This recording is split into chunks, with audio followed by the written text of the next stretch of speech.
Alright guys, TacticalRab back again today. I hope you're all doing well and enjoying your day so far. Welcome back to VALORANT Rostermania, with some of the rosters becoming increasingly clear for 2023, certainly in the Tier 2 scene. Dapr has revealed that there is so much drama that's happened behind the scenes over the past several years that if he revealed to the public, it would pretty much end his own career. Could he be talking a little bit at the very least about the Sentinels drama of the last couple of years? Very much enjoyed your thoughts in the comment section below. Hit the like button if you enjoy. Subscribe if you're new as always. I'd greatly appreciate it. It really helps out the channel. Thanks very much indeed for doing that one. First of all, got to discuss the Game Changers World Championship, which is starting just tomorrow. So the teams are heading out. They probably already are out there in Berlin. Many teams involved. This is the bracket for you guys just to keep your eyes on. So tomorrow, Cloud9 White play at the Crew female team. G2 goes, another kind of top potential favorite for this tournament. Shopify Rebellion as well. So a couple of teams from North America. Exciting stuff for sure over the coming days. The grand final will be on the 20th of November, and this is in Berlin, one of the classic cities that clearly Riot just love to use. I'd like to see a little bit more variation in the future in terms of which cities they go to. In fairness, Istanbul was champions this year, so I can't really complain too much about that one. Quick comment on, as a kind of the result of that, similar potential for next season, because Sao Paulo, there is going to be an event there in February. That's going to be the big kickoff event. Probably the only time anything happens like that, potentially for the rest of Valorant history, right? They might do a World Cup at some point. Other kind of, people have been playing around with that idea as well, and the possibility of, Riot doing one of those for Valorant would be rather interesting as well. But this will be potentially the first and only ever time there'll be all 30 teams in the Partnership League in one place for one massive event. Like in future seasons, that probably isn't their plan, right? This is like a one-off kickoff event, fly all 30 teams to one location. Usually it's going to be the 10 teams play within their own region, they battle it out to see who's the best, then those teams get to go to Champions or Masters or whatever. This is kind of a special occasion here in Sao Paulo, and we're hoping the crowd and the environment delivers. Now, of course, last night we saw Outsiders win the CSGO Major, kind of crazy storyline. They took down, of course, Heroic with Cadian and the guys in the grand finals there. And going into this event, there was, the crowd wasn't quite as spectacular in the grand finals as maybe it would have been, let's say, a Furia in there. That would have been very different indeed. There was still a big crowd, and we talked yesterday some reasons, the fanfare outside, why, I think there was some exam going on for high schoolers and stuff on Sunday for some reason. This was helping people not be in the venue as much as they could have been, but still, the crowd at the victory moment was still pretty large. But we know there was quite some talk about this over the last couple of days, that if they don't have a Brazilian team in the finals or the playoffs, how good is it going to be from a crowd perspective? Still, I think a great venue. This was Rio, not Sao Paulo, but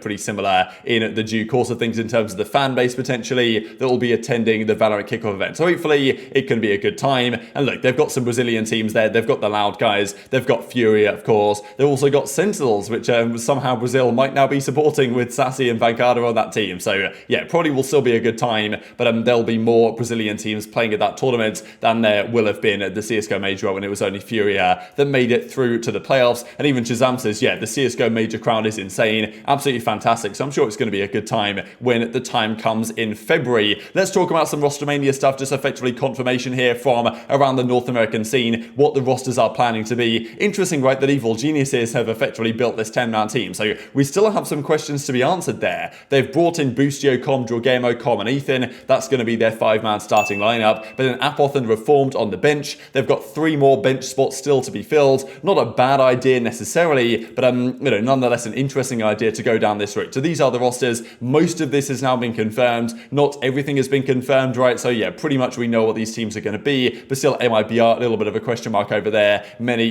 big name Brazilian players on this team as well that, hopefully will get some good support. I'm sure they will when the time comes in Sao Paulo. This is the Tier 2 scene in. Not many massive updates to make here, but I just wanted to note also the relevant free agents, because many big name players in the free agency list here, you can see even Wardell, Will, Android, players like that. Initiators like, even Neptune, right, formerly of FaZe, Poach, Leviathan. We've got controllers like JC Stani. So all of these big name players, even, Baby J, for example, Boy, Cutler, former Tier 100 Thieves, Steel. We've got Mitch here as well, formerly Cloud9. So all these massive name players are not as yet signed anywhere, or not even, a lot of these guys aren't even signs, but there's still a massive list of free agents that have not yet seemingly found a Tier 2 team. We don't exactly know when the Tier 2 ecosystem is going to begin for 2023, but it's going to be within the next couple of months for sure. And some of these teams are locking down teams, and some of these organizations don't even have teams yet because, they're considering their options. And as yet, there's many massive name players out there that haven't yet been signed. The Guard have to figure out what they are doing. We believe they're keeping Valin, TSM still. It's not a guarantee what they're planning here either. Like the kind of lighter green here actually instead of the darker green implies that it's not guaranteed, but it's likely, but it's not guaranteed. And that's the same thing here with the Stewie 2K teams. Not major updates here. Some early iterations still of the G2 roster stays the same. Penny, ShahZaM, Whippy, and Dapr. That's a great formation to begin things off. And certainly, well, who knows if Dapr will have more stories from this G2 team in terms of drama within his career. We've seen the last couple of months or so, the drama around Sentinels has been pretty mega, to be honest. The whole ShahZaM situation when he found out he got dropped via effectively Twitter when they did the announcement, and he wasn't supposedly told in advance, despite the fact that more than likely he, was given some indication that he wouldn't be there anymore, or at least his contract wouldn't be extended. He wasn't so happy about this. Then the whole Zom's ShahZaM situation where Zom said to ShahZaM, yeah, not really sure about his IGL abilities, and then ShahZaM took some offense to that, came back at him, then Zoms was basically, I don't care about this guy. So yeah, that wasn't a pretty one either within that Sentinels camp, and Dapr has plenty of stories about similar things over, well, not just Valorant, but also potentially CSGO history as well. Now, the Sentinels team maybe is less drama-filled, but behind the scenes, there's always so much stuff that happens in all esports that we never really get to know about. Dapr says on stream here that, yeah, there is so much that's happened behind the scenes the last couple of seasons, and even before that as well, that if he mentioned it to the public, it would be career suicide. Basically, some of the things that he could be saying about certain players and whatever, like players would no longer team with him anymore if he revealed some of this stuff to the public. But often when this type of stuff is said, something will come out in the future. I want some drama out of you. I said it yesterday. If I really want to, bro, I could make some of the biggest drama ever, bro. It's never worth it, though. I've been in esports for too long, bro. I have so much, like, drama I could just pull out of nowhere. Like, bro, it's never worth it. Ever. It's like career suicide for me. It would be funny for you guys. I'm sure you would want to do that. Why the f would I ever? Always here if you want to share. I'll never tell you guys. I'm sorry. Unless I win the lottery and I never care about esports again. I'm just like, it's like a f you, I'm out type situation. Maybe. Cause like I have you money, but I don't even play the lottery, so that's not gonna happen. So what do you guys think about this, right? Obviously, the last couple of years on the Sentinels team, there's been many iterations, even when Sinatraa was there. This I thought was pretty funny from Asu, who's now joined Sentinels, of course. Send best Val team, and here's why. Sinatraa, ShahZaM, Zoms, and then Dapr just, has a dash next to him because, nothing going on there. And then Sick, Calm, Cool, Collected. So pretty funny stuff, I thought, from looking back at 2020. But yeah, what sort of stuff was going on here behind the scenes? I'm sure there was a lot with the many iterations of this team. When TenZ came through, when Sinatraa was out, when, the whole Zoms, ShahZaM drama, I'm sure was kicking off behind the scenes there as well. And as I say, usually when we hear talks about this from the likes of Dapr or even others, and they say, yeah, there's so many crazy stories, if I told them, like, they'd kill me, my career would be over, all this type of stuff. Like, often something will come out in the future. Not necessarily saying it's from Dapr, but as soon as this idea starts circulating that there could be drama at Sentinels, people will be looking in the cracks to try and find something about this. So interesting stuff. And obviously maybe he's even talking about the very near past, because the whole Dapr thing at Sentinels last season was kind of strange when at the end of the year he was given an offer by Sentinels to stay on their bench, and then not out of nowhere, but then they signed Sick as their substitute player, and then it was like, well, hang on a second, is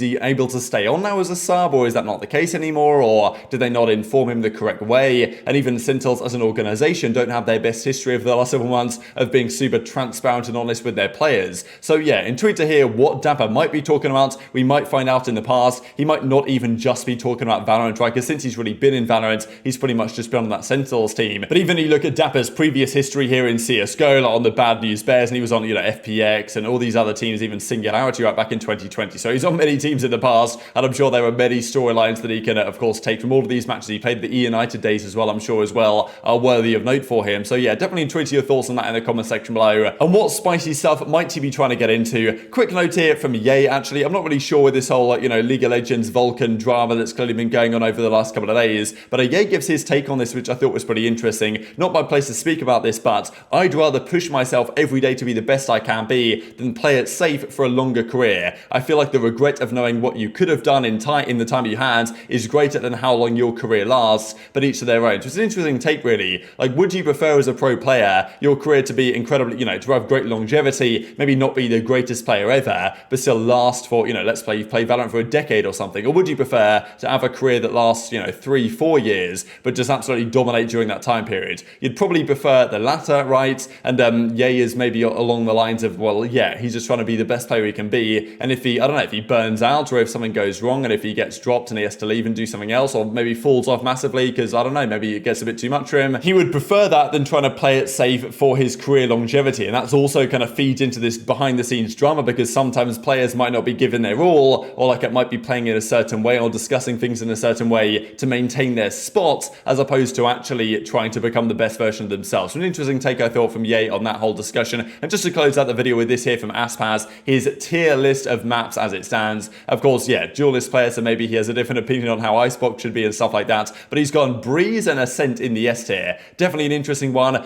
Icebox in A tier, not sure I agree here. Haven's in the B tier, Binders in the C tier, and then D tier maps, he's gone for Fracture and Pearl, but also Split. So, I mean, yeah, the hate for Split is obviously still at an all-time high with certain players, but very much interested your thoughts on all this stuff in the comment section below. Hit the like button if you enjoyed, subscribe if you're new, take care, and I'll see you next time.